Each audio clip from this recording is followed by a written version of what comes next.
इगतपुरी तालुक्यातील पाडळी देशमुख येथील प्रसिद्ध श्री सिद्धिविनायक मंदिरात गणेश जयंती उत्सव 1 फेब्रुवारी 2025 रोजी मोठ्या उत्साहात साजरा करण्यात आला। या निमित्ताने महाअभिषेक, महागणेश याग, महायज्ञ, महापूजा आणि महाप्रसादाचे आयोजन करण्यात आले होते। दुपारच्या सत्रात श्रीची भव्य मिरवणूक आणि पालखी महाआरती मोठ्या भक्तिभावाने पार पडली। यावेळी संपूर्ण परिसर भक्तिरसात न्हाऊन निघाला। भाविकांच्या उत्स्फूर्त सहभागामुळे मंदिर परिसर भक्तिरसात भारावून गेला होता। गणेश जयंतीनिमित्त आरोग्य शिबिराचे आयोजन करण्यात आले होते। या शिबिरात अनेक नागरिकांनी लाभ घेतला। वैद्यकीय तज्ज्ञांनी मोफत आरोग्य तपासणी आणि मार्गदर्शन केले। या सोहळ्याचे आयोजन श्री सिद्धिविनायक महागणपती प्रतिष्ठान तुपसाखरे परिवार यांनी केले होते।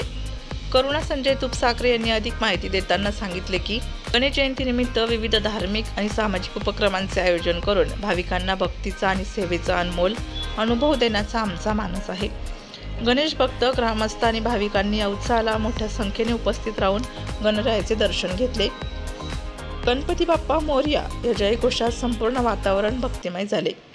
ओम गणपते नमः। मी करुणा संजय तुपसाखरे, श्री सिद्धिविनायक मंदिर।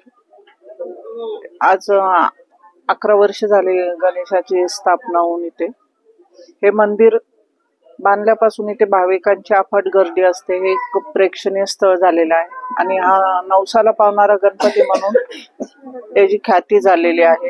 येथे दर चतुर्थीला महाप्रसाद असतो। गणपतीचं 10 दिवस गणपती स्थापना ते अनंत चतुर्दशी पर्यंत 10 दिवस प्रसाद असतो।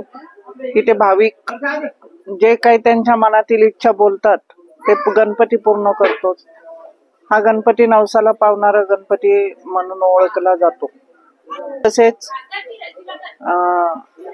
आज गणेश चतुर्थी वार शनिवार रोजी विनायक चतुर्थी पण असते। सकाळी 6 ते 12 महाअभिषेक, महागणेश याग चालू असतो।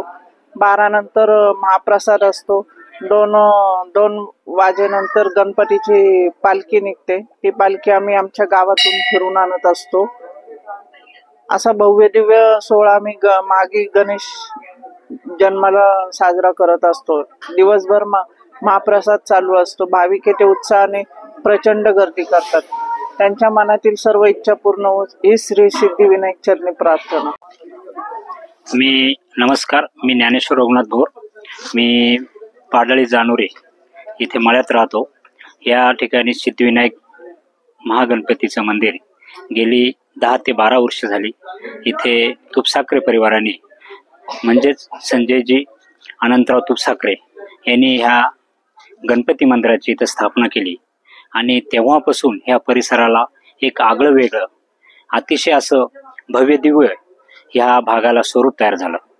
खऱ्या अर्थानं इथं गणेशाची मूर्ती सिद्धिविनायक महामंदिर आणि सिद्धिविनायकाची मूर्ती इथं स्थापन झाल्यापासून गेली अनेक भक्त ह्या ठिकाणी ह्या मंदिरात देवदर्शनासाठी येत असतात आणि अनेक अपेक्षा त्यांच्या ह्या महागणपतीकडे असतात।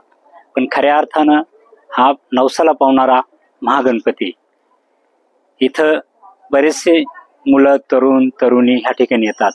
काहींच्या अनेक अपेक्षा असतात, त्या स्वयंपूर्णतेने हे महागणपती इथं सिद्धिविनायक पार करतात। खऱ्या अर्थानं या ठिकाणी गेली अनेक 20 वर्षाचा या परिसरामध्ये असं म्हणजे ज्याला म्हणावं लागेल का असं एक वेगळं असं स्वरूप होतं इथं। पण आता अतिशय सुंदर स्वरूप तयार झालं इथं। या परिवाराने या गणपती मंदिराची स्थापना केल्यापासून अनेक वर्षापासून इथे भक्तिभावाने दरवर्षाप्रमाणे सालाबादाप्रमाणे गणेश जयंती मोठ्या थाटामाटात साजरी केली जाते। या ठिकाणी अनेक गणेश भक्त येत असतात।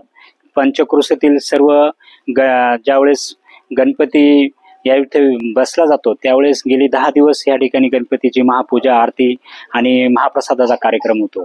इथे एक वैशिष्ट्य आहे, जेव्हा काही चतुर्थी असेल, महागणपतीचा प्रसाद असेल, इथं कुठल्याही स्वरूपात प्रसाद कमी पडत नाही। कारण ह्या भक्तिभावाने इथं लोक पूजा अर्चे करत असतात आणि ह्या तुपसाखरे परिवाराने या असं भव्य दिव्य मंदिर ह्या परिसराला एक भव्य देणगी म्हणूनच दिली असेल। आज गणेश जयंतीचा उत्सव मोठ्या प्रमाणात साजरा होतोय. या ठिकाणी अनेक भक्त येतात आणि सकाळपासून या ठिकाणी गणेश महायज्ञ, गणेश याग, महापूजा आणि भव्य मिरवणूक या ठिकाणीवरून आढळी गावात जाते आणि इथं भक्तिभावाने ढोल ताशाच्या गजरात या ठिकाणी मिरवणूक निघाली जाते. आणि असंच वैभव या बाप्पाने आम्हाला दिलंय आणि बाप्पाची निश्चितच आमच्या अतिशय कृपादृष्टी, आमचा बाप्पा म्हणूनच आम्ही त्यांची सेवा करत असतो. आणि या ठिकाणी भक्तिभावाने गणपतीची आरती होत असते आणि सर्वांना भक्तिभावाने नाशिक लोकशाही न्यूज ब्युरो रिपोर्ट, नाशिक.